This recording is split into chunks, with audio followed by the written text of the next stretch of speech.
성경을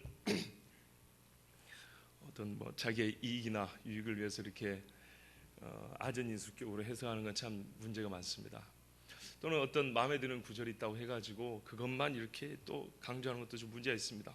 물론 그렇다고 한번 볼 때 그런 것을 피하기 위해서 성경을 처음부터 끝까지 다 읽을 수는 없지 않습니까? 그래도 최소한 한 단락 안에서 친절하게도 우리가 읽는 성경을 이렇게 동그라미 표시해가지고 어디서부터 어디까지는 같이 읽어야 된다 이렇게 표시를 해놨습니다. 오늘 누가복음 10장 25절에서 37절까지는 이게 한 사건이었고 하나의 이야기로 읽으라고 이렇게 주셨기 때문에 우리 누가복음 10장 25절에서 37절까지를 함께 보도록 하겠습니다. 어떤 율법 교사가 일어나서 예수님을 시험했습니다. 여러분, 율법 교사가 누굴까요? 오해하시면 안 됩니다. 여러분을 무시하는 게 아니고 질문하는 거는 서로 이렇게 같이 흘러가게 흐름을 같이 하기 위해서 여쭤보는 겁니다. 율법 교사는 말 그대로 율법을 가르치는 선생님입니다. 그런데 그냥 선생님은 선생님이지 왜 이걸 물어보냐면요, 우리가 성경에 보면 예수님 앞에 질문하는 사람, 도전하는 사람이 여러 부류가 있습니다. 대표적으로 율법 교사, 서기관, 제사장, 바리새인 이런 사람들입니다. 그런데 제사장은 조금 다르고 사두개인도 있죠. 사두개인하고 제사장하고 좀 비슷한 부류라고 할 수 있고요. 바리새인, 서기관, 율법사는 또 한 그룹을 형성하는 사람들입니다. 오늘 본문에 율법교사라고 했으니까 율법교사가 누군지 잠시 말씀드리겠습니다. 율법교사는 말 그대로 율법을 아주 전문적으로 알고 잘 가르치는 사람입니다. 보통 40세가 되어 서fun을 받고요, 30년 이상 죽을 똥 살 똥 율법을 공부해야 됩니다. 그래서 그 권위가 얼마나 대단하냐면 제사장하고 율법교사하고 둘이 선거 나가면 제사장이 집니다. 재판장을 누가 뽑냐면 사람들이 제사장을 뽑지 않고 율법교사를 뽑습니다. 항상 잔치의 상승은 율법교사의 자리입니다. 왜 그러냐면 포로기를 겪고 난 다음에 유대인들이 생각할 때 우리가 왜 이렇게 치욕스러운 일을 겪었는가? 답은 하나님 앞에 말씀을 순종하지 않아야 했기 때문이다 그랬습니다. 그래서 에스라가 나중에 말씀을 읽어줄 때 통곡했지 않습니까? 그래서 하나님의 말씀을 순종하는 것이 최고다 이렇게 해가지고 그 말씀을 정확하게 알고 제대로 풀어 가르치는 율법교사야말로 선지자의 계보를 잇는다 이렇게 생각해서 쉽게 말하면 선지자의 대우를 해줬습니다. 그렇기 때문에 이 율법교사는 대단했고요, 이 사람들은 그 율법을 가르치기 때문에 얼마나 율법에 정통하며 철두철미하게 지켰겠습니까? 그래서 종교적 성향으로는 대개가 바리새파 사람들입니다. 사두개파는 제사장과 레위 귀족들 출신이 많고 바리새파는 평민들 출신이 많고, 그러니까는 계급을 떠나서 율법에 철저하게 순종하고 지켜보려고 하는 사람들을 바리새파라 이렇게 불렀기 때문에 이 율법 교사들은 대개 종교적 성격으로 볼 때는 바리새파가 많고 귀족 출신이 아니라 평민 출신이 많았습니다. 그러니까 제사장과 사두개파 사람들은 당시 로마라든지 헬라에 많이 빌붙은 사람도 많았고 주로 가진 사람들이 많았습니다. 제사장들도 주로 예루살렘 옆에 동네들이 몇 개 있었는데요, 제사 지내기가 가깝고 또 이렇게 편하기도 하고 또 나름대로 부유했기 때문에 부유촌을 이루고 살았다는 그런 기록도 있습니다. 하여튼 그래서 이 율법 교사들은 학생들을 가르칠 때 이 사례도 받지 않았기 때문에 보통 가난했고, 때로 율법 교사 중에 유명한 샴마이, 힐렐 이런 사람들은 비천한 종 출신이다, 이방인 출신들도 상당히 많다고 기록이 전해집니다. 그러니까는 출신, 혈통 불문하고 율법이 얼마나 중요하게 여겨지는가를 알 수 있습니다. 율법을 확실하게 알고 제대로 가르쳐준 사람은 정말 사무엘 같은 선지자로 여겼기 때문에 제사장 그까이 있고 이렇게 생각했다는 말씀입니다. 그런데 이 사람들이 그렇게 철두철미했기 때문에 생활 형식을 볼 때는 사두개파가 아니라 바리새파에 가까웠고, 또 그들의 직업은 율법을 연구하는 사람들이 사례비를 안 받았기 때문에 뭔가 이 생활비를 벌어야 되지 않겠습니까? 그래서 주로 하는 일이 자기의 전공과 가까운 성경 필사 서기관을 했다는 말씀입니다. 그래서 예수님께 질문하는 사람 중에 크게 두 부류 나누면 제사장과 사두개가 좀 비슷하고 바리새파와 서기관과 율법사는 조금 다른 성격 이야기지만 거의 한 그룹의 사람이다 이렇게 볼 수 있습니다. 누가복음 어딘가에 보면 마가복음 12장인가에 보면 이런 말씀도 있어요. 서기관이 모였는데 바리새인이 모였는데 그 중에 한 서기관이 질문하였다 이렇게 돼 있어요. 그러니까는 대충 이해가 되시죠? 이 율법 교사라는 말은 율법에 철두철미 지켰던 바리새파일 가능성이 크고 마치 바울처럼 말입니다. 바울이 율법을 열심히 공부해서 차세대 율법 교사의 서품을 받으려고 했던 사람인데 자기가 나는 바리새파 사람이라 이렇게 말합니다. 예, 하여튼 그런 사람입니다. 그러니까 이 사람은 자기가 선생님입니다. 니고데모 예수님이 네가 이스라엘의 선생으로서 왜 이런 걸 모르냐 그랬습니다. 이제부터 좀 잘 들으셔야 됩니다. 마땅히 알아야 될 것인데 모른다는 얘기입니다. 자, 오늘 율법교사 예수님께 이렇게 물어봤습니다. 선생님, 내가 무엇을 하여 영생을 얻으리까? 이 질문이 조금 기분이 안 좋습니다. 왜냐하면요, 자기가 선생님이잖아요. 선생님이 다른 사람한테 선생님 부를 때는요, 둘 중에 하나입니다. 내가 오늘 니를 꺾어서 니 코를 아주 납작하게 해주겠다. 아니면은 진짜 존경해서 나도 선생님이지만 나 같은 하루 선생이 아니고 당신은 진짜 선생님입니다. 존경을 하거나. 자, 율법교사가 시험하여 이르되 그랬습니다. 자, 예수님을 존경해서 선생님이라고 불렀을까요? 아니면 예수님의 코를 납작하게 하려고 선생님이라고 불렀을까요? 납작하게 하려고요. 예. 당시 사람들은요, 이 토론 문화가 이렇게 활발한 동네 사람들이고 또 그때 당시 명예와 수치라는 이런 관념에 의해서 이끌렸던 사람들인데 둘이 토론을 해갖고 한 사람이 지면 아주 수치를 당하고요, 이기면 이 사람의 명예는 확 올라갑니다. 자, 선생과 선생의 대결이 시작됐습니다. 근데 질문이 재밌습니다. 선생님, 내가 무엇을 하여 영생을 얻으리까? 보십시오. 선지자의 계보를 잇는다고 생각했기 때문에 율법 교사들은요, 율법의 핵심을 알고 있어야 될 책임이 있습니다. 또한 이단 사설에 들어오면 이것을 구별해서 이렇게 퇴치할 수 있을 만한 지식이 있어야 된다는 것입니다. 그래서 이 율법 교사들이 가장 중요시 여겼던 질문은 뭐냐면 물어봅니다. 누군가 선생이라고 하면, 그러니까 자기들처럼 정식 교육을 받아야 되는데 예수님이 이렇게 말합니다. 사람들이 저가 글을 배우지 아니하였거늘 어떻게 이걸 하냐, 이 말은 무슨 말이냐면요, 완곡한 표현인데 당시 글을 배우지 못하는데 어떻게 하냐 말은 우리같이 정식으로 랍비 교육을 받지 않은데 저가 어떻게 선생이냐, 이런 말입니다. 그러니까 예수님이 선생 노릇을 하는데 우리같이 이렇게 정식으로 율법 교육을 받지 않았다는 얘기입니다. 그러니까 이게 진짜인지 가짜인지를 알아야 된단 말이죠. 그런데 이 진짜인지 가짜인지를 구분하는데 최고의 질문은 뭐냐면 바로 삶과 죽음에 관한 질문입니다. 영생에 대한 질문입니다. 그래서 이 질문을 던졌습니다. 이거 하나만 딱 물어봤고 대답 못하면 예수님은 바로 돌에 맞아 죽는 거예요. 거짓 선지자니까. 물어봅니다. 선생님, 내가 무엇을 해야 영생을 얻으리까? 그런데 항상 이렇게 못된 마음은요, 이 자기의 함정을 자기가 파게 되어 있습니다. 보십시오. 영생을 얻는다라는 말은 그냥 대가 없이 받는다는 건데 무엇을 하여야 공로사상이 동시에 들어가 있죠. 이게 어떻게 나온 거냐면 이 얻는다라는 말은 땅을 유업으로 받는다라는 말과 같은 말인데요, 이스라엘 사람들이 가나안 땅은 공짜로 얻었습니다. 하나님이 주란 말도 하는데 약속해가지고 하나님의 나라를 이루기 위해서 그 터를 닦아주셔서 모세를 불러다가 가나안 땅에 들어가게 해주셨어요. 그래서 이 얻는다는 말은 당시에 땅을 잃어버린 사람들이 다시 땅을 찾을 때 순전히 하나님의 은혜로 왔단 말이죠. 그래서 이 얻는다는 말은 땅을 얻는다, 하나님의 은혜로 우리가 땅을 얻는다, 선물로 받았다. 그런데 누가? 이스라엘 사람이 이렇게 이제 포로기를 겪은 다음에 사람들이 그렇게 생각을 해왔어요. 그런데 사람들이 생각하니까 왜 우리가 그럼 이 땅을 뺏겼던가? 율법에 순종하지 아니했기 때문에.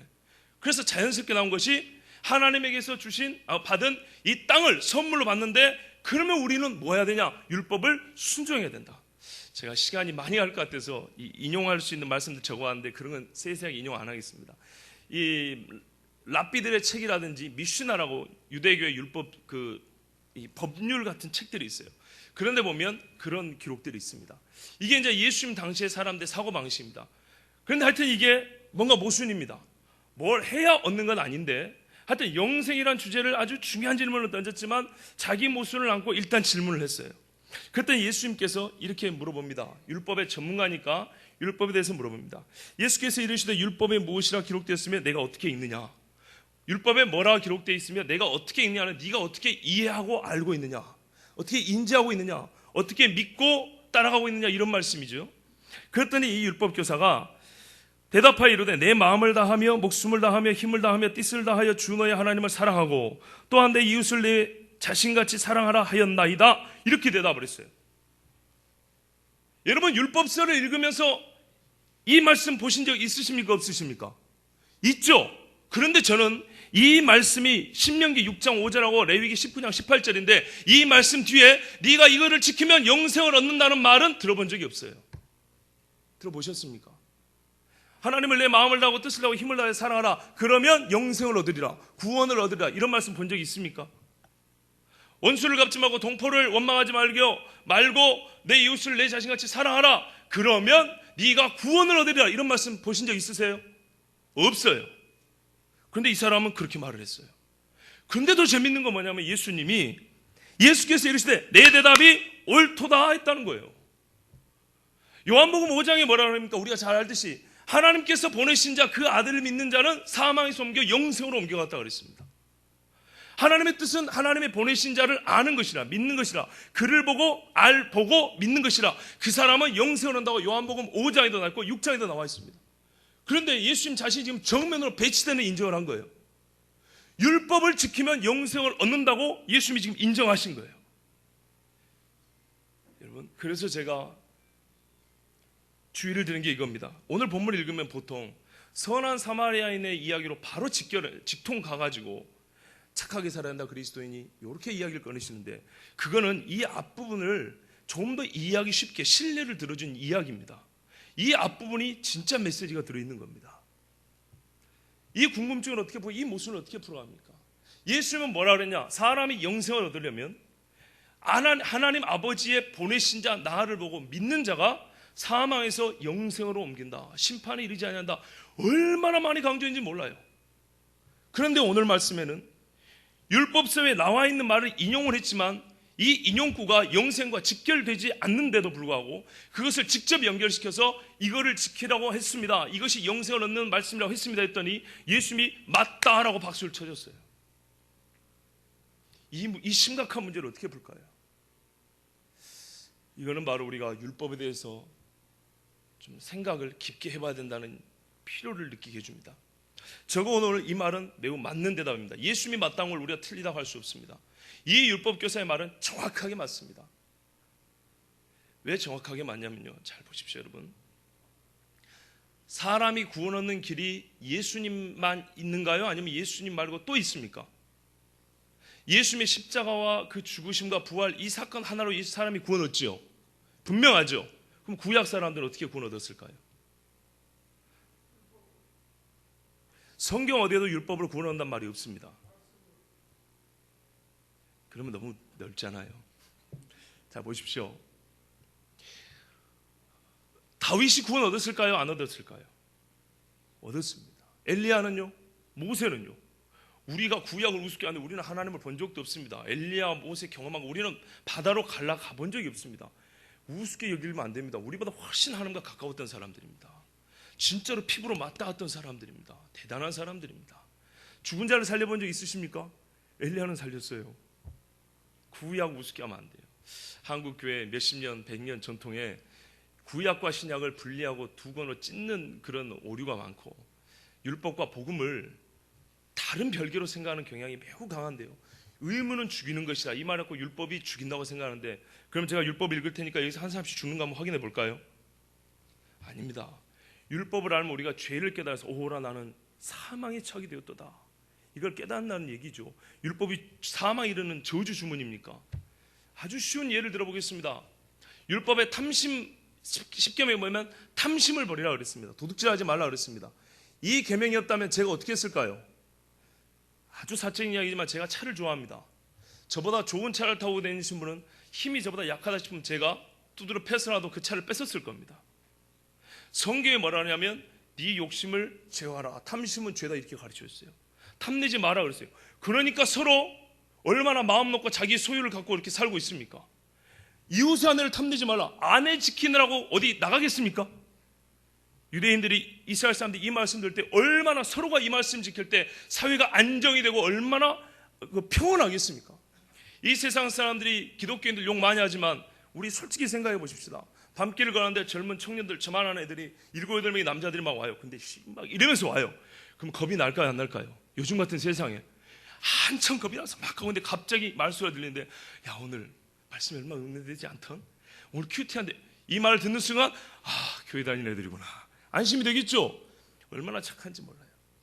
율법이 없었다면 우리가 죄가 뭔지도 모를 뿐만 아니라 사람의 삶이 사람답지 못하고 엉망진창이고 우상 숭배하느라 진짜 얽매여 살 거예요.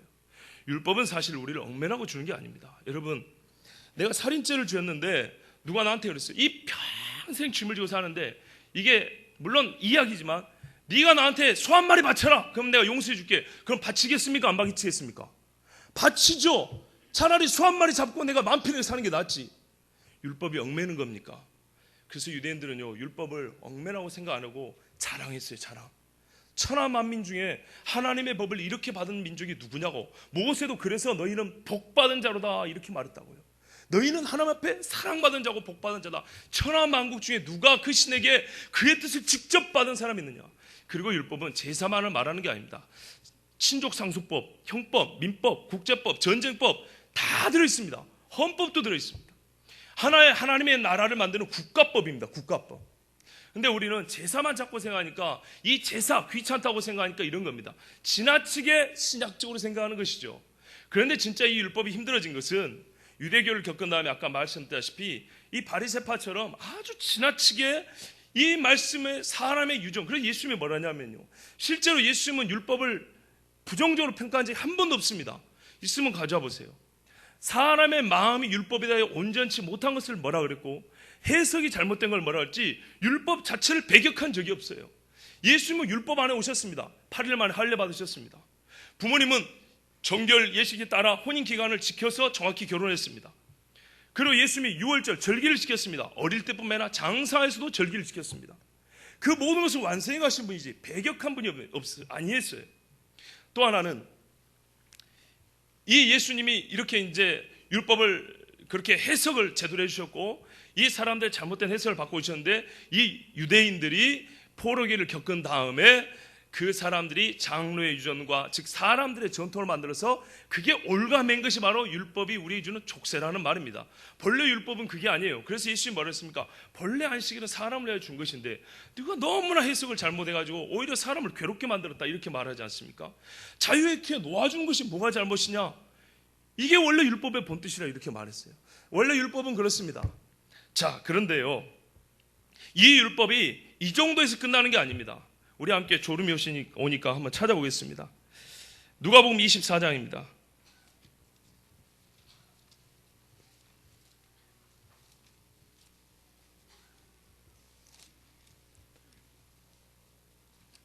누가복음 24장 25절에서 27절을 같이 읽겠습니다. 이르시되 미련하고 선지자들이 말한 모든 것을 마음에 더디 믿는 자들이여, 그리스도가 이런 고난을 받고 자기의 영광에 들어가야 할 것이 아니냐 하시고, 이에 모세와 모든 선지자의 글로 시작하여 모든 성경에 쓴 바 자기에 관한 것을 자세히 설명하시니라. 아멘. 그 다음에요, 그 뒤에 가서 제가 45절부터 읽어드리겠습니다. 이에 그들의 마음을 열어 성경을 깨닫게 하시고, 또 이르시되 이같이 그리스도가 고난을 받고 제3일에 죽은 자 가운데서 살아날 것과 또 그의 이름으로 죄의 사함을 받게 하는 회개가 예루살렘에서 시작하여 모든 족속에게 전파될 것이 기록되었으니 너희는 이 모든 일의 증인이라. 아멘. 성경에 뭐가 기록되어 있다고요? 예수님이 기록이 되어 있는데 어디에요? 모세, 즉 율법에, 그 다음에 선지자의 글에, 시편에. 시는 가장 주관적인 글입니다. 가장 감정적인 글입니다. 그런데 그마저도 예수님에 관한 이야기라 그랬습니다. 그러니까는 구약 전체가 예수님을 가리킨다는 말입니다. 어디까지요? 육체로 오신다는 것까지만 가리킨 게 아니고, 예수님이 이 땅에 육체로 오시고 사시고 고난을 당하고 죽고 부활하고 승천한다, 다시 온다까지 가르쳐놨어요. 유대인의 이 율법 해석에서 예수님에 대한 이해가 아주 잘못된 게 있는데 뭐냐면요, 여러분 그거 아시죠? 메시아를 기다리는 건 똑같은데 예수님에서 정치적인 메시아, 정치적인 메시아를 자꾸 찾았다고 그랬습니다. 왜 그럴까요? 하나님의 신정국가는 정치와 종교가 하나입니다. 그런데 구약에는 어디까지 예언이 되었냐면, 메시아가 와서 재림하여 와서 완전한 하나님의 나라를 이루는 것까지 예언이 되어 있어요. 예수님에 관한 모든 것이 이미 구약에 다 예언이 되어 있어요. 약간 희미하긴 하지만. 그런데 유대 사람들은 예수님 보십시오, 하늘에 계신 분이 이 땅에 오셔서 고난을 받고 죽고 부활하시고 승천하셔서 하늘 갔다가 다시 오신다, 이게 구약이 다 들었는데, 이 아랫부분은 생략. 주님이 오시면 당장 정치적으로 와서, 성경에 분명히 구약이 그렇게 돼 있거든요. 막 누구를 쓸어버리고 나라를 만들고, 그러니까 분명히 구약에서 예수님에 관한 얘기가 모두 다 기록이 돼 있는데, 예수님에 관한 고난의 일이 먼저 있어야 되는 부분을 생각하지 아니하고, 이 사람들은 메시아가 오면 그가 이 땅의 악한 자의 권세를 멸하고 다니엘에게 주신 것처럼, 솔로몬에게 준 것처럼, 이사에게 준 것처럼 진짜 그때 새하늘과 새 땅을 만들 거라고 생각했어요. 이게 큰 오해인데요, 이게 바로 구약에 예언된 것 중에 일부분은 잘라먹고 빼버린 거란 말이에요. 그러니까 오해한 거예요, 오해. 그 과정이 종말에까지 가야 예수님에 관한 게 다 이루어지는데 그 시간을 생략해서 단축시켜버린 거라고요. 그러니까 예수님이 봤을 때 구약에서 예언된 것이 안 이루어졌단 말이에요. 왜 메시아가 죽냐고요. 오히려 로마를 쳐부셔야지. 근데 성경에는 죽고 다시 살고 하늘 갔다가 다시 올 때에 완전하게 나라를 이룬다 그러는데 이 부분을 빼먹어버린 거예요. 그래서 지식이 없어 망한다 그런 겁니다. 이렇게 이제 잘못됐습니다. 하여튼 예수님이 지금 하신 말씀 뭐냐, 구약이 예수님을 가리켜 기록했다 그랬습니다. 어디까지요? 예수님에 관한 모든 것이 기록되어 있습니다. 그런데 예수님이 이걸 성경이라 그랬고요. 누가복음에도 보면 예수님이 첫 설교 이사야서를 읽으면서 전파되고 가난한 자에게, 억눌린 자에게, 눈먼 자에게 바로 그때 그 말씀이 오늘 응하여 이루어졌다 그랬어요. 또 하나는 참 중요한 말씀입니다. 요한복음 5장을 보겠습니다. 천천히 설명드리면 참 좋겠는데요, 갈 길이 멀어서 좀 바쁩니다. 요한복음 5장에 제가 39절부터 읽겠습니다. 151페이지입니다. 너희가 성경에서 영생을 얻는 줄 생각하고, 구약 사람들이 멍청한 사람 아닙니다. 여기서 인지할 거는요, 구약을 깊게 연구해가지고 이 사람들이 어쨌든 영생을 얻는 것을 발견할 정도로 구약을 아주 깊이 봤다는 겁니다. 아까 율법교사 같은 사람들도. 너희가 성경에서 영생을 얻는 줄 생각하고 성경을 연구하거니와 이 성경이 곧 내게 대하여 증언하는 것이니라. 그러나 너희가 영생을 얻기 위하여 내게 오기를 원하지 아니하는도다. 나는 사람에서, 그러니까는요, 뭐라 하면 39절 보면 성경에서 영생을 얻는 줄 생각하고 연구한대요. 그러니까 성경을 깊이 연구하면 영생 얻는 방법을 안대요. 근데 40절에 너희가 영생을 얻기 위하여 내게 온다. 근데 이걸 원하지 않는다.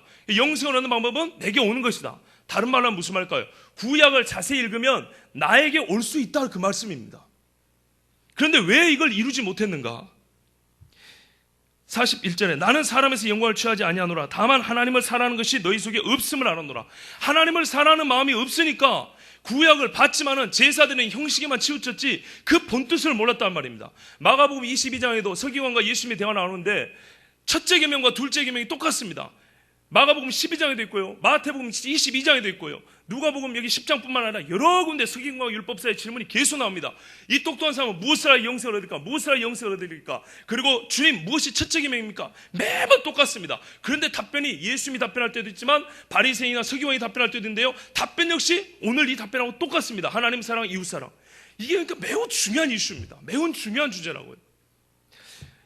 나는 내 아버지의 이름으로 왔음에 너희가 영접하지 아니하나 만일 다른 사람이 자기 이름으로 오면 영접하리라. 내가 아버지의 이름으로 왔는데 영접하지 않는다. 어떤 사람이 자기 이름으로 근거를 자기 자신에게 두고 올지라도 영접하리라. 무슨 말이냐면요, 아주 왜곡되고 삐뚤어진 마음을 예수님이 콱 꼬집고 있는 거예요. 내가 너희를 아버지께 너희가 서로 영광을 취하고 유일하신 하나님께로부터 오는 영광은 구하지 아니하니 그 마음입니다. 그 마음이니까 율법을 알 턱이 있으며 지킬 수가 있겠습니까? 예수님을 율법이 가리키고 가리키는 걸 볼 수가 있겠습니까? 어찌 나를 믿을 수 있느냐? 내가 너희를 아버지께 고발할까 생각하지 말라. 너희를 고발한 자가 있으니 이가 있으니 곧 너희가 반한 자 모세니라. 이 사람들은 나중에 심판대 앞에 가서도 옛날에 살았을 때 모세한 것처럼 모세가 변호해 줄 줄 알았어요. 근데 예수님 말하면 심판할 거다 그랬어요. 왜? 모세가 예수님을 봤단 말입니다. 여러분 히브리서 11장에 뭐라고 하는지 아십니까? 모세는 잠시 죄악의 낙을 누리는 것보다 하나님의 백성과 함께 고난당하기를 더 즐거워하고 그가 바알의 공주에서 주는 재물보다 그리스도를 위하여 고난을 받는 것이 더 큰 재물 얻을 줄 알미라 이렇게 되어 있다고요. 우리는 기껏 모세가 율법을 준지하지만 모세가 그 고난을 한 것은 뭐라고 히브리서에 나왔냐면 그가 그리스도를 위하여 고난을 참은 것이지 기껏 율법주의에 얽매인 게 아니랬다는 거예요. 모세의 비전은 그리스도를 바라봤다는 거예요. 예수님이 이런 말씀 했잖아요. 아브라함이 나이 때 볼 것을 알고 즐거워하였도다. 그러니까 사람들이 아니 네가 50도 안 되는데 무슨 아브라함을 봤단 말이냐. 또 이런 말씀 있죠. 마가복음 12장에 마태복음 12장인가요? 이런 말씀이 있어요. 다윗이 이렇게 말합니다. 주께서 내 주에게 이르시되 너는 내 원수를 발등상을 되게 할까지 내 우편에 앉았으라. 그래서 예수님이 하신 말씀이 다윗이 그리스도를 주라고 말했다. 이건 물론 시입니다. 시편 110편의 시. 그런데 예수님이 인용을 하시길 뭐라 하냐면 다윗이 그리스도를 이미 보고 있다고 말한 거예요. 그리스도를 주라고 했는데 어떻게 그리스도가 그의 자손이 되겠느냐. 이 질문에 대답을 못했어요. 이 모든 공통된 전제가 뭐냐면 우리가 생각한 것보다 구약 사람들은 그리스도를 봤다는 얘기입니다. 계속 가겠습니다. 46절입니다. 모세를 믿었더라면 또 나를 믿었으니 이는 그가 내게 대하여 기록하였습니다. 모세가 누구를 위하여 기록했다고요? 주님을 기록했다고요. 마태복음 22장에 이 두 계명이 율법과 선지자의 강령이니라. 하나님 사랑, 이웃 사랑이 율법과 선지자의 강령이라. 강령 근본 정신이란 말입니다. 율법은 곧 모세란 말입니다. 모세와 선지자들의 근본 정신이다, 이런 말씀이죠. 그러나 그의 글도 믿지 아니하거든 어찌 내 말을 믿겠느냐. 순서가 뭐라고요? 그의 글을 믿는 건 당연하다는 거예요. 그리고 그의 글을 믿으면 예수님을 알 수 있다는 얘기입니다. 누가복음 16장에 이런 이야기 있습니다. 부자 이야기 있죠. 나사로 이야기 있습니다. 죽은 자가 살아가면 믿을 겁니다. 아니, 강팍한 사람은, 믿지 않을 사람은 죽은 자가 살아도 절대 믿지 않는다. 모세와 선지자가 있지 않냐 족하니라, 이렇게 돼 있어요. 죽은 사람들이죠. 그의 글들이 있다는 얘기입니다. 모세의 글과 선지자의 글이 있는데 모세의 글과 선지자의 글만 갖고도 회개하고 구원 얻기에 족하다, 이런 말입니다. 그는 무슨 말인가요? 히브리서는 율법이 부족하다, 제사가 부족하다, 온전치 못하다 계속 말하는데 율법 자체에 구원의 능력이 있다는 말입니까? 절대 아닙니다. 저는 그런 말한 게 아닙니다. 왜 율법을 알고 율법을 믿으면, 지키면 구원을 얻냐? 율법이 예수님을 가리키고 있다는 말입니다. 단순히 율법의 몇 구절이 모형적으로 이삭이, 제사가 예수님을 가리키는 그 정도 수준이 아니고 모든 율법과 선지자와 시편에 기록된 이 모든 글의 근본 정신이, 최종적인 그 비전의 끝이 예수님을 가리키고 있었다는 말입니다. 이 거대한 구약의 세계가 전부 다 100% 예수님을 가리키고 있었단 말입니다. 태풍을 보면 태풍에 핵이 있지 않습니까? 예수님이 쫙 서 있는데 한쪽에서 바람이 샥 들어오고 한쪽에서 쫙 들어온 것처럼 그 거대한 반쪽이 구약이라면 이 거대한 반쪽이 신약인 것이죠. 이 반쪽의 세계가 구분하기가 그렇지만 이해하기 쉽게 이 반쪽의 세계가 전부 다 예수님을 가리키고 있었어요. 그러니까 어떻게 해요? 이 구약을 볼 때 하나님의 마음이 보이고 하나님의 약속이 보입니다. 원래 원복음은 어디 있습니까? 창세기 3장에 나와 있습니다. 여자의 후손이 와서 마귀의 대가리를 깨부셔버리고 너희를 구원할 것이다, 이렇게 돼 있죠. 아브라함에게 주신 약속이 그겁니다. 아브라함이 여호와를 믿으며 이를 저를 의로 여기십니다. 하박국도 이렇게 돼 있죠. 구약이나 신약이나 믿음으로 구원하는 건 똑같아요. 그러니까 우리가 혼란스러운 거예요. 율법에 대해서는 맨날 발로 밟아버렸지. 근데 구약에 어디 보면은 복음이 들어있다 그러지. 얼마나 헷갈린지 몰라요. 그게 아니에요. 구약 세계 전체가 예수님을 가리키고 있다고 말했어요. 예수님 본인의 해석입니다. 예수님 본인의 해석이 그렇다고요. 우리의 해석이 아닙니다. 어떤 신학자의 해석이 아닙니다. 예수님 본인이 말하기를 온 모세와 율법, 그러니까는 부활한 예수님을 보고도 못 믿는 사람들이 하는 말이, 내가 이미 너에게 성경으로 그동안에 이렇게 가르쳤는데 아직도 못 믿냐, 그래서 어리석고 미련한 놈들이라고 그랬어요. 왜 이렇게 많이 가르치는도 모르냐. 너희에게, 그래서 로마서에 보면 유대인의 나음이 무엇이뇨, 첫째는 이것이니 저희가 하나님의 말씀을 맡았음이니라. 하나님의 말씀을 맡은 것이 그들에게 자랑이었고 유익이었어요. 그런데 이 말씀을 맡아놓고도 수천 년을 내놓으면서도 예수님의 그림자만 이만큼 맞지 예수님을 모르는 거예요. 여러분, 그림자와 모형이라는 것은 실체가 있을 때 가치가 있습니다. 실체가 없으면 그림자와 모형은 지가 실체이거나 아니면 아무것도 아닌 거예요. 좀 어려운 이야기인가요? 보십시오.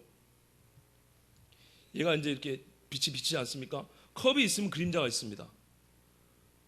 컵이 없는데도 그림자가 있다면 이거는 누가 나에게 눈속임을 했거나 아니면 이 그림자 자체가 뭔가 원형이어야 돼요. 원형, 실제해야 된다고요. 모형이 있다면 원형이 있어야 돼요. 우리는 구약을 모형이라고 합니다. 히브리서도 그렇게 나왔어요. 오실리의 모형과 그림자라 이렇게 됐다고요. 그러면 원형은 예수님이란 말입니다. 원형이 예수님. 근데 예수님이 없애버렸다면 구약의 제사는요, 쓸데없이 짐승들만 피만 낭비한 거지 죄 사함의 어떤 실체를 기다리는 것 갖고는 아무 상관이 없는 거예요. 그 수천 년 동안의 모형과 그림자를 쫓아온 것은 실체를 바라봤기 때문에 구약 사람들에게도 의미가 있는 거라고요. 실체가 무엇인지, 이 제사가 가리키는 것이 무엇인지도 모르고, 율법이 왜 하나님이 주셨고 이 율법이 진짜로 목적하는 바가 무엇인지도 모르고 멍청하게 율법만 지키고 짐승만 잡은 거는 쓸데없이 아무 이유 없이, 진짜 가치 없이 고기만 잡아갖고 낭비한 거라고요. 제사만 낭비한 거라고요. 실체와 원형이 있어야 되는 거예요.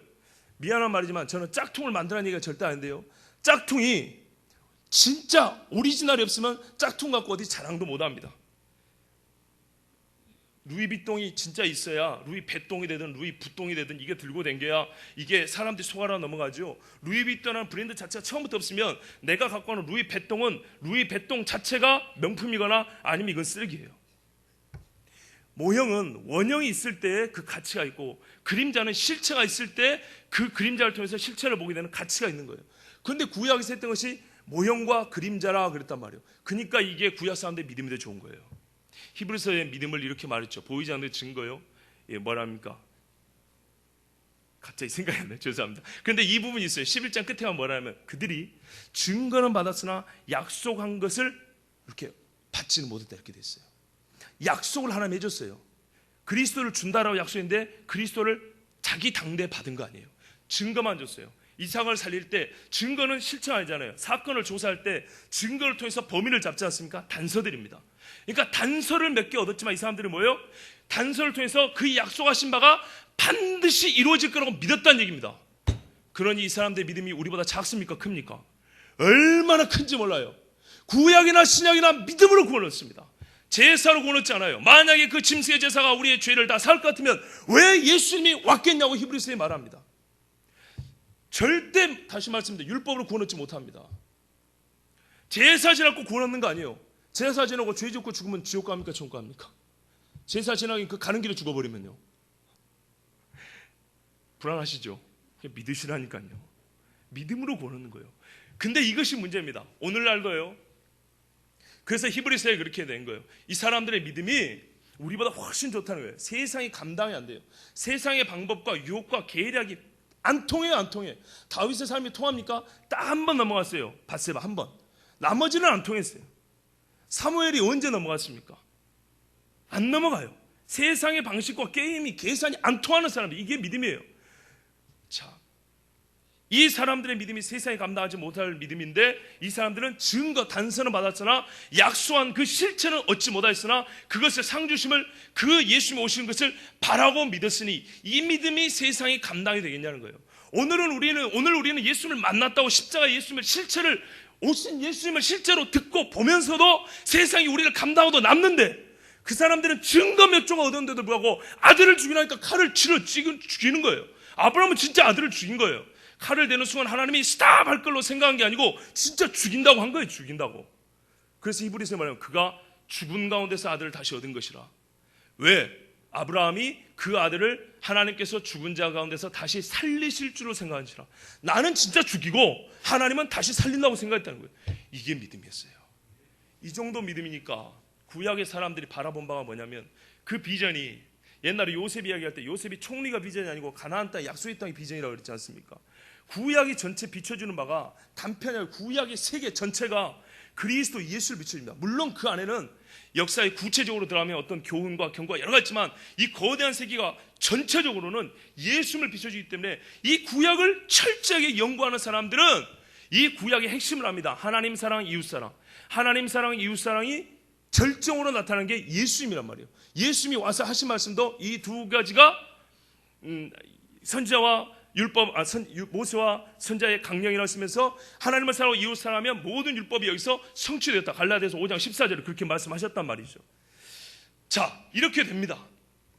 그런데 구약의 사람들이 말이죠. 우리 신약부터 얘기해 볼까요? 신약의 사람들이 예수를 믿는다고 하면서 두 가지가 있습니다. 보십시오. 예수를 믿으면 야고보서 말씀대로 삶이 변화가 되어 있습니다. 예수를 믿으면 삶이 자연스럽게 변합니다. 그래서 사람들이 어떻게 그 삶을 보고 야, 저 사람이 많이 변했어. 믿음이 들어가더니 새 사람 됐네. 이렇게 말하죠. 하나님의 구약을 통해서 하나님의 뜻을 알고 메시아 비전을 갖게 되면요. 어떻게 돼요? 그 사람의 삶이 자연스럽게 변합니다. 그런데 계시는요. 점점 갈수록 깊어지고 진해집니다. 우리보다 참 기가 막힌 기적의 시대를 살았지만 영적으로는 어린아이 같았기 때문에 하나님이 우리보다 세세하게 가르쳐줄 필요가 있었어요. 그래서 율법 같은 것도 가르쳐주고 많이 것들을 가르쳐줬어요. 그래서 이 사람이 율법을 잘 지키는 걸 보면 이 사람의 속도 하나님을 진짜 사랑하는구나 이렇게 아는 거예요. 보십시오. 사울이 제사를 헛되게 드렸지 않습니까? 그러니까 뭐라 그래요? 그 제사 잘못 지냈는데 하나님은 사무엘을 통해서 그가 이미 나의 말을 순종하지 않고 하나님을 거역했다고 그 악한 행실로 하나님을 버렸다고 이렇게 진단을 해버렸어요. 또 하나는요. 오늘날도 그런 사람들이 많죠. 열심히 봉사하고 믿는 척을 엄청 잘합니다. 그런데 그 속을 보니까 믿음이 하나도 없는 경우 있어요. 사람은 속이지만 하나님을 못 속이는 경우 있어요. 바로 이 바리새인들이 그런 겁니다. 율법을 진심으로 하나님을 요한복음 말씀대로 하나님을 사랑해서 율법을 잘 지키는 사람이었다면 그 많은 이스라엘 민중들처럼 마르다와 마리아처럼 아리마대 사람 요셉처럼 예수님을 만났을 거예요. 그런데 이 사람들은 열심히 지켰으나 그 마음은 이사야 예언대로 마음이 멀도다. 그래서 예수님이 주로 책망한 사람은 율법 자체를 뭐라 하는 게 아니고 율법을 잘 지킨다고 하지만은 진짜 그 마음은 예수님과 하나님에서 마음이 먼 사람들. 그리고 바울 같은 서신에 가면 율법에 대한 해석이 그러니까 해석이 잘못됐고 사람들이 율법에 대한 마음이 다 틀려먹었어요. 하나님을 사랑하는 마음이 없고 여호와를 경외하는 마음이 없기 때문에 아무리 율법을 들여다봐도 그 율법에서 예수님을 볼 수가 없었고, 그러니까 예수님이 왔을 때 예수님을 죽일 수밖에 없었고, 또는 치밀하고 정확하게 봤지만은 그 안에서 해석을 잘못해서 예수님을 볼 수가 없었어요. 근데 그 해석을 왜 잘못했습니까? 오늘 말씀한 대로 사람들이 자기 영광을 취하기 때문입니다. 자기의 이득을 취하기 때문입니다. 사람은 가만두면요 거래 관계로 바뀝니다. 마가복음 12장에 보면 어떤 서기관하고 예수님의 대화가 나옵니다. 이 사람이 먼저 예수님께 물어봅니다. 선생님, 첫째 계명이 뭡니까? 그랬더니 예수님이, 이번에 예수님이 대답합니다. 하나님 사랑이고 둘째는 이와 같으니 이웃 사랑이다. 이렇게 말했더니 이 율법사가 예수님을 칭찬합니다. 선생님, 대답 참 잘하셨습니다. 맞습니다. 아무리 제사를 많이 지내도 하나님 말씀 순종하는 게 최고입니다. 하나님은 유일하신 분입니다. 맞습니다. 그랬더니 예수님이 또 칭찬합니다. 네가 하나님 나라에서 멀지 않도다. 아주 의미심장한 칭찬을 합니다. 왜 그럴까요? 하나님의 나라는 아까 뭘로 간다고요? 믿음으로 간다고요. 예수님을 믿음으로. 이거는 은혜 관계입니다. 은혜 관계. 하나님 사랑, 이웃 사랑은 거래 관계가 아니고 은혜 관계입니다. 이 사람은 율법을 해석할 때 은혜 관계의 원리를 끄집어내서 이거를 알고 있는 사람이었습니다. 그러니까 예수님이 이 말을 할 때 하나님의 약속이라는 것들이 우리는 율법을 상당히 거래와 조건과 어떤 그 정죄의 규정으로 보지만 이 율법사는 율법에서 하나님이 우리에게 은혜를 주시는구나 하고 하나님의 세계는 이렇게 은혜로 이루어지는구나 하고 은혜 관계를 깨달은 거예요. 은혜 관계를. 그러니까 예수님이 네가 하나님의 말씀이 은혜로 관계를 맺는 걸 깨달았구나. 네가 하나님 나라에서 멀지 않다. 본시 하나님의 나라는 그런 거다. 포도원 비유 아시지 않습니까? 빨리 오나 늦게 오나 믿는 자에게 똑같이 은혜 준다. 들어오는 자에게 모두에게. 이게 하나님 나라의 원리인데 네가 그걸 알고 있다니 하나님 나라에서 멀지 않도다. 이것입니다. 여기까지 정리해 드릴게요. 우리가 율법에 대해서 참 잘못 생각하는 거 맞습니다. 그러니까 성경을 쪼개고요, 아무리 율법에서 은혜를 끄집어내려 해도 참 불편하고 어색한 것들이 많습니다. 그것이 아니고 율법 전체가 예수님을 가리키는데 한 구절 몇 구절이 어떤 예수님의 특징적인 해석, 그 삶을 해석하기 위해서 억지로 끼워 맞춘 것이, 비슷한 걸 끼워 맞춘 게 아니라 예수님은 율법과 선지자와 시편의 전체 구약이 전체로 자기를 전체적으로 가르쳐주고 조명해준다 했어요. 그래서 진짜로 그 마음에 하나님을 경외하는 사람은, 사랑하는 사람은 이 율법을 볼 때 반드시 메시아를 볼 수밖에 없다는 겁니다. 그런데 그들의 당대에는 증거 몇 조각밖에 없지만은 그들이 온전히 하나님을 경험하고 사랑한다면, 하나님을 사랑한다면 어떻게 해요? 요한 1세도 하나님을 사랑하는 이것이니 그의 계명을 지킬 것이라. 신약에도 그렇게 돼 있단 말이에요. 또 뭐라 그럽니까? 요한 1서 3장 14절 같은 경우는 우리가 서로 사랑하 이웃 사랑입니다. 이러면 우리 안에 생명이 있는 줄 안다 그랬어요. 바로 이것이에요. 영생과 사랑은 이렇게 연결이 되어 있는 거예요. 그래서 구약에서 이 사람들이 하나님을 잘 사랑한다면 구약을 통해서 하나님의 사랑의 절정인 메시아를 보게 되고, 그 메시아의 절정에 이르기까지 우리는 그 증거를 붙들고 사는 사람으로서, 그 믿음과 사랑을, 은혜를 체험한 사람으로서 하나님이 우리에게 주신 이 세상에 살아가지만 하나님 나라의 법도와 규례인 율법을 자발적으로 기쁨으로 지킬 수밖에 없다는 얘기입니다. 이게 마음이 가까운 사람이고 입술로만 여호와를 경외하는 사람이 아니라 마음과 행실이 하나 되어서 율법으로 구원 얻겠다는 것이 아니라 그 메시아를 보면서 율법을 지키는 거예요. 그래서 세례 요한이 왔을 때 예수님의 길을 예배하는 사람이지만 복음 설교 안 하고 율법 설교한 거 아십니까? 세례 요한 설교 중에 복음 설교 있으면 갖고 와보세요. 다 율법 설교입니다. 워밍업을 시킨 거죠. 워밍업. 다시 기억나게 해줍니다. 이게 참 중요한 겁니다. 예수님 역시도 그렇게 말씀하셨습니다. 그래서 깨닫지 못한 자요, 그리고 자기가 하는 행위들마다 율법의 성취요 구약의 성취요 이렇게 말하는데, 우리는 왜 예수님의 그 본인의 예수님이 친히 하신 말씀을 이렇게, 우리는 요한복음에 보면 너희가 나를 무시하는도다 하는데 예수님이 직접 하신 말씀을 왜 이렇게 무시하고 우리 나름대로 신학적으로 교리적으로 쪼개고 율법과 복음을 맨날 싸움시켜버리고 구약과 율법을 쪼개가지고 이렇게 대립을 시키는지 모르겠어요. 그게 아니에요. 오히려 우리가 부끄럽습니다. 실체인 예수님을 알고 있는 사람, 증거가 아니라 약속 자체를 원형을 받은 우리가 세상이 감당이 돼버려요. 우리의 믿음 얼마나 우스운지. 참 우리의 믿음이 별 볼일 없는 거예요. 그래서 하나님을 사랑하는 사람은 하나님을 사랑하고 이웃을 온전히 사랑하는 사람은 바로 그 안에 영생이 있음을 알고, 이 사람이 그게 진짜라면 눈앞에 있는 예수님이 누군지 알 수 있는 거예요. 시험하라고 나오는 게 아니라. 자, 근데 이 사람이 자기를 어떻게 생각했습니까? 이제 예로 다시 들어가 보겠습니다. 죄송합니다. 어쩌다 한번 올라온 사람은 짧게 해야 되는데 저는 욕심이 어쩌다 한번 올라오니까 뽕을 뽑자는 주의여가지고요. 29절입니다. 이 정도 말하면 알아먹어야죠. 대단한 발견했지 않습니까? 율법사들이 수백 년간 고생해가지고 직접적으로 영생과 하나님 사랑, 이웃 사랑 연결되지 않지만 그 깊은 원리를 다 깨닫는 거 아닙니까? 그래서 예수님하고 어느 정도 대화가 되잖아요. 이 정도 얘기했으면 내가 지금 시험하려고 하나님 앞에 정말 좀 내가 잘못 마음을 먹었다 이래야 되는데, 이 사람이 끝까지 버팁니다. 자기를 옳게 보이려고. 주님 앞에서는 숨길 수가 없죠. 예수께 여짜오되 그러면 내 이웃이 누굽니까? 오케이 좋다 이 말입니다. 그때 사람들이 그랬어요. 구원 얻는 방법, 영생 얻는 방법 좋습니다. 물론 아까 처음에 말씀드린 대로 유대교식으로 잘못 생각해가지고 율법을 다 지키면 구원 얻는다는 오해가 있긴 했지만 어쨌든 율법의 근본 정신을 잘 발견했어요. 이 발견한 대로만 믿었으면 구원 얻었을 건데, 근데 이 사람이 또 자기를 옳게 여기려고 이때 당시 사람들 하던 대로 원리는 알겠는데 실천해야 되지 않겠습니까? 그래서 당대 사람들 질문이 뭐였냐면, 이웃 사람은 구원 얻는단다야. 근데 이웃이 어디서부터 어디까지인데? 이게 또 다른 질문이었어요. 그러니까 이 사람이 또 선생님한테 물어봅니다. 그러면 이웃의 범위가 어디까지입니까? 내가 그것만 알면 이웃 사랑하고 구원 얻겠는데. 속 보이는 질문이죠. 당시 관행이라든지 공통된 의식은 유대인이 구원 얻는다, 유대인이 이웃이다 했습니다. 할례 받지 않은 사람은 이웃으로 쳐주지도 않았습니다. 이미 이렇게 좁은 이웃관념을 갖고 있었어요. 구약을 제대로 안 했으면 나중에 이스마엘 족속도 에서의 족속도 이스라엘 보면 다 와서 하나님 앞에 제사 드리고 제사장이 된다 그러는데 그 정도의 의식은 없었던 거예요. 자기들 유대인들만 이웃이라고 생각했어요. 그러면서 예수님한테 물어봤어요. 그러면 이웃이 누굽니까? 예수께서 대답하여 이르시되, 이제 예를 듭니다. 어떤 사람이 하고 이제 이 선한 사마리아인의 비유라고 하는 이 이야기를 합니다. 근데 여기서 이제 한번 보겠습니다. 어떤 사람이 이거를 설명해 주라는 거예요. 진짜 하나님 사랑하고 이웃 사랑하는 게 뭐냐? 그래서 이 영생에 대한 질문에 이 사람이, 이 서기관이 정말 잘못 알고 있다는 거, 이 율법사를 정말 깨닫게 해줘. 우리 주님이 참 애를 많이 쓰셨어요. 어떤 사람이 예루살렘에서 여리고로 내려가다가 한참 이렇게 내려가는 길이 맞아요. 강도를 만나매 강도들이 그 옷을 벗기고 때려 거의 죽은 것을 버리고 왔더라. 이때 당시 사람들이 들 때 이해가 안 됩니다. 그 길은 원래 강도가 많아서 사람들이 떼거지로 가는 데인데 왜 혼자 갔을까?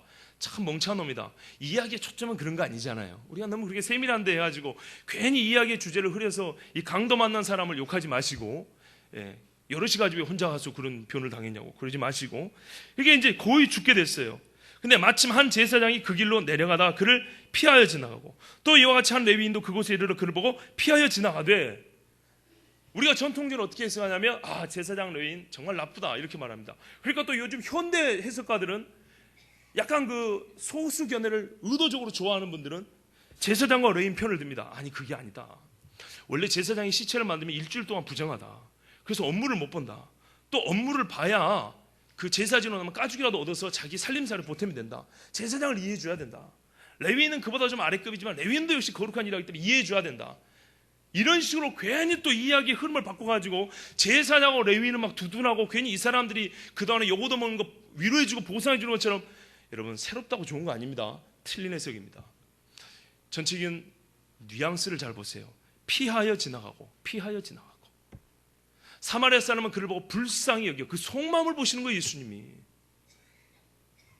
그리고 예루살렘에서 여리고로 내려갑니다. 1년에 한 번 봉사로 예루살렘에 가는 길이 아니에요. 끝나고 집에 가는 길이기 때문에 일주일 동안 부정해도 아무 문제 없어요. 먹고 산 사람한테 지장 없다고요. 그리고 자기가 못하면 다른 사람한테 와서 데리고 부탁하면 될 거 아니에요. 자기 몸이 정 못하게 했으면. 자기 재물 제사 지내고 내려오면서 받아온 사례비 있을 때 가죽 있잖아요. 제사장 같은 경우도 이거 다른 사람한테 주고 내가 이거 줄 테니까 이 사람 좀 돌봐달라고 그럴 수도 있잖아요. 그 속을 보신 거라고요. 아무리 하나님 사랑 이웃 사랑 했는데 보라 이 말이에요. 기껏 자기 정결을 유지한답시고, 그러나 그 속은요 손해볼까봐, 지도구리 당할까봐 피하여 이렇게 살아보세요. 길거리에 쓰러진 사람 손댔다가 괜히 덤태이 쓴답시고 피하여 가보세요. 내가 쓰러져갖고 죽게 됐을 때 아무도 나를 안 돌봅니다. 본인이라고 생각하면 끔찍한 일입니다. 쓰러진 사람 좀 도와주십시오. 어떤 사마리아 사람은 여행하는 중 거기 이르러 그를 보고 불쌍히 여겨 이게 바로 이웃사랑의 그 본질을 얘기해 주잖아요. 불쌍히 여겨 가까이 가서 기름과 포도주를 그 상처에 붓고 싸매고 자기 짐승에 태워 주막으로 데려가서 돌보아 주니라. 예수님이 우리가 얘기할 때 의도가 있잖아요. 이 얘기를 하려는 거예요. 그 이튿날 그가 주막 주인에게 데나리온 2를 내어주며, 여러분 데나리온 비유를 들어서 알지만 하루 품삯이 한 데나리온입니다. 2 데나리온이면 기껏해야 우리 돈으로 해봐야 이틀 품삯입니다. 여러분 이틀 품삯 받고 산 송장 치를 일 있습니까? 주막 주인한테 맡겨와보세요. 여관 주인한테, 식당 주인한테 맡겨왔다고요. 이거 치료비 누가 낼 거예요? 안 오면 어쩔 겁니까? 또 오기 전에 죽어버리면 어쩔 거예요? 장례는 누가 치를 겁니까?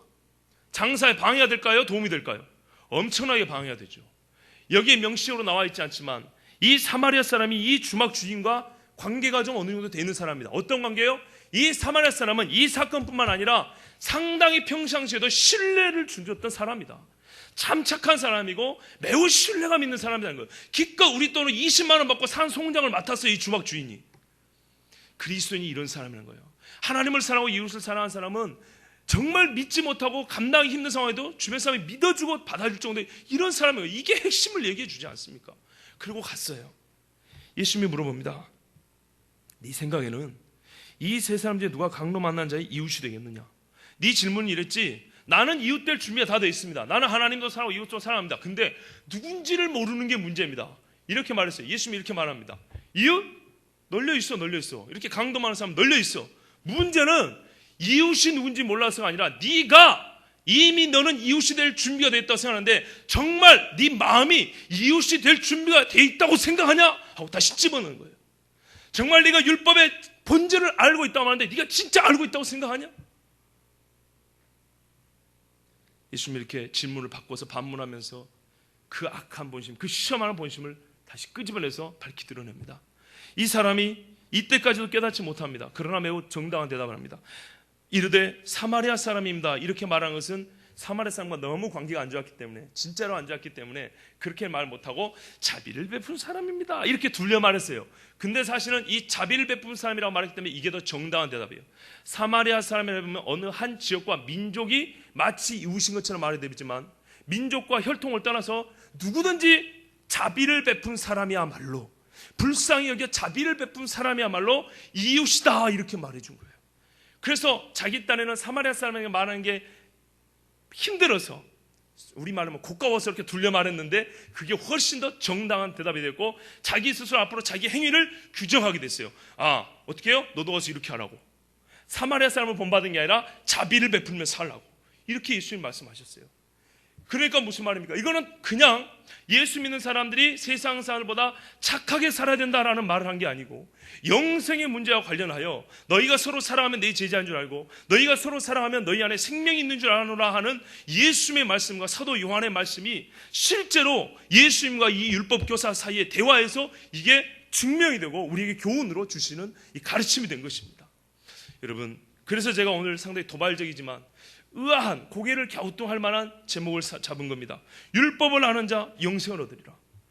율법을 안다는 자체가 영생을 얻게 하는 것이 아니고, 율법을 안다 하면 지식적으로 아는 것이 아니라 하나님을 안다는 얘기고 하나님의 약속을 안다는 얘기이기 때문에 반드시 그 사람은 그리스도 예수를 볼 수 있다는 말입니다. 구약의 거대한 세계 안에서 예수를 만나고 예수님을 실제로 우리가 만난 사람은 이제 그 우리 선배들에 따라 살았던 신약의 그리스도의 증인된 삶을 살아간다는 얘기입니다. 그래서 전체로서 하나님의 말씀은 하나님을 가리키고 그리스도 예수를 그 중심에 두어서 오늘도 우리에게 생명의 말씀이 된다는 그런 말씀입니다. 그러기 때문에 이 율법을 아는 사람, 영생을 얻은 사람은 진짜로 그 마음이 하나님 앞을 사랑하는 사람은 율법이나 야고보서 신약이나 똑같이 하나님의 말씀을 어쩐다고요? 지킨다고요. 그 본질대로 지킨다고요. 예수님께서 훨씬 엄격한 말씀한 거예요. 구약이 조금 어리다 하면 신약은 조금 더 성숙했다 하면 율법에는 여자를 보고 간음한 것이 실제로 육체적인 성관계를 맺어야 간음이라 했지만 나는 속에 이미 음욕만 품어도 간음한다고. 율법이 어렵습니까? 예수님 말씀이 어렵습니까? 예수님 말씀이 어려워요. 율법에는 진짜 칼을 가서 목을 따야 살인이라 그러는데 나는 다시 말하노니 네 형제를 미워하기만 해도 어떻게 해요? 살인했다, 이렇게 말했어요. 그래서 엄밀히 우리가 어느 게 더 힘든 거냐 하면 예수님이 어려워요. 율법은 겉으로 드러난 것만 판단하는데 예수님은 속을 판단해 버린다고요. 아나니아 삽비라 그 자리에서 죽었지 않습니까? 그렇기 때문에 율법을 무턱대고 그냥 율법을 우리를 얽매는 거, 이거 절대 아닙니다. 오히려 율법을 통해서 우리 예수님을 알고요, 예수님을 아는 사람은 이제 그 본질을 알기 때문에 율법보다 훨씬 더 엄격할지라도 자발적으로 지킨 거예요. 그래서 바울이 이런 표현을 했어요. 그리스도의 율법, 자유케 하는 율법. 이런 표현 들어보셨습니까? 성경에 있어요. 이게 바로 구약과 신약을 깊이 이해한 선지자와 사도들의 가르침입니다. 여러분, 구약도 깊이 보시기 바랍니다. 구약 안에서 주님을 만나시고요, 우리가 얻은 이 구원의 은혜가 얼마나 큰 것인지 아시고, 이 율법학자가 말한 것처럼 자비를 베풀어서 내가 예수 믿는 그 증거를 나타내고 사랑하고, 하나님도 사랑하고 이웃도 사랑해서 이 땅에서부터 하나님 나라 영생 얻은 백성의 삶을 사시길 바랍니다. 기도하겠습니다.